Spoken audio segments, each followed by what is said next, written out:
Halo guys, gimana kabarnya? Aku percaya semua baik-baik saja karena Tuhan beserta dengan kita dimanapun kita berada. Amin.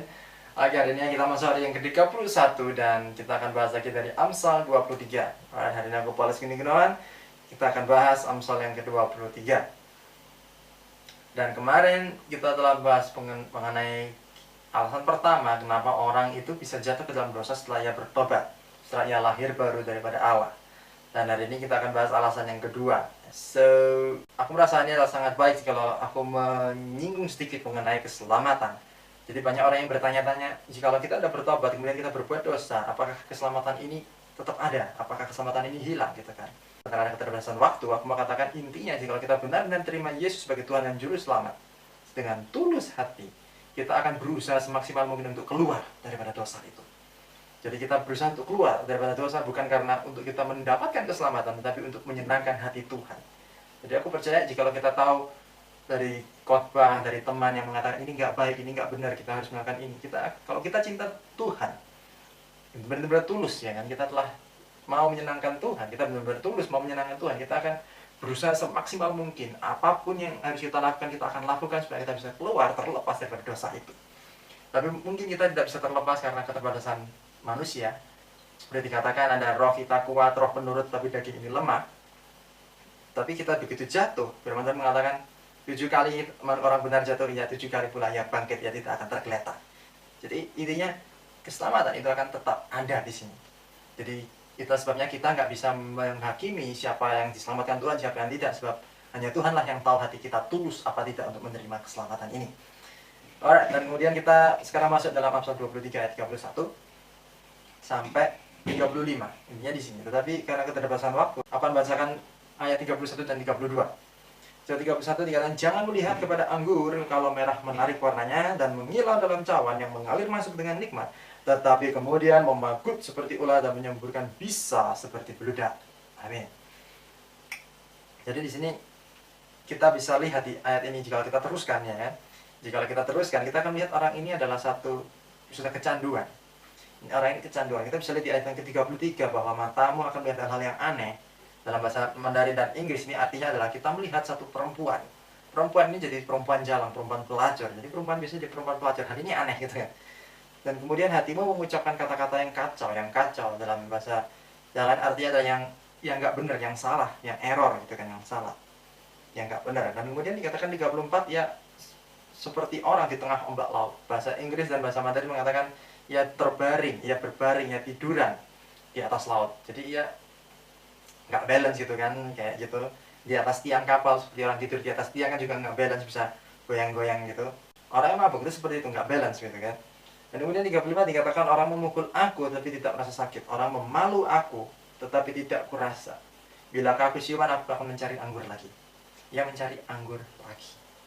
Jadi adalah orang kecanduan. Jadi kenapa kita bisa jatuh ke dalam dosa yang lama? Karena kita masih belum deal dengan kecanduan kita. Kita masih belum lepaskan diri kita dengan kecanduan ini. Dan kita kecanduan ini adalah anggur. Di sini dikatakan anggur. Anggur ini apa? Anggur ini suatu kebudayaan bagi mereka. Kebudayaan yang biasa, hal yang normal.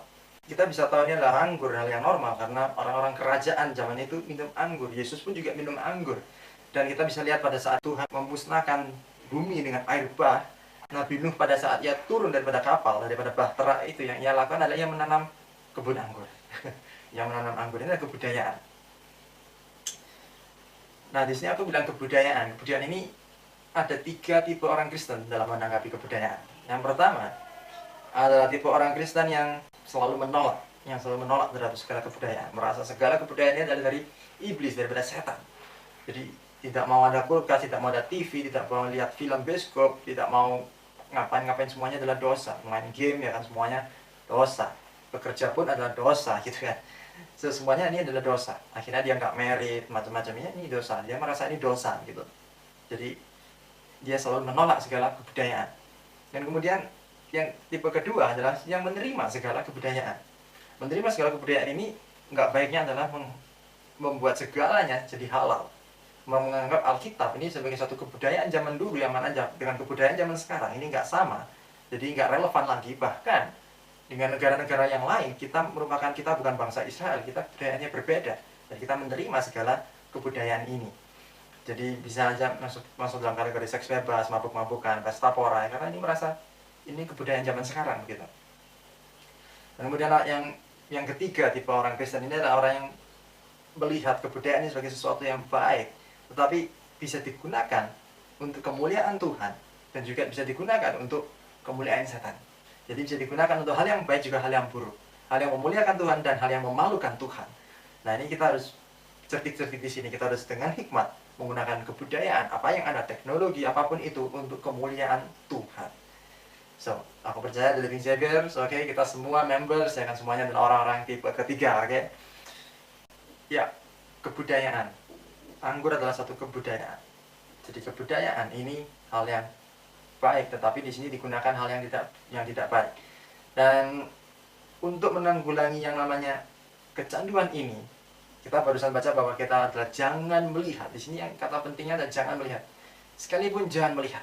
Intinya di situ aku mau encourage kita, jikalau kita tahu di mana kecanduan kita jangan melihat, kita jauhkan diri kita putuskan hubungan langsung. Ya kan? Titik, langsung kita putus hubungan 100%. Apa yang membuat kita kecanduan itu kita harus langsung putuskan di sini. Kita berpuasa, kita putuskan itu. Jadi intinya adalah kita putuskan hubungan dengan segala kecanduan-kecanduan kita. Seperti misalnya kecanduan-kecanduan ini bisa seperti kecanduan game, kecanduan nonton film, kecanduan main internet, kecanduan Facebook, kecanduan apapun itu namanya, kita putuskan itu.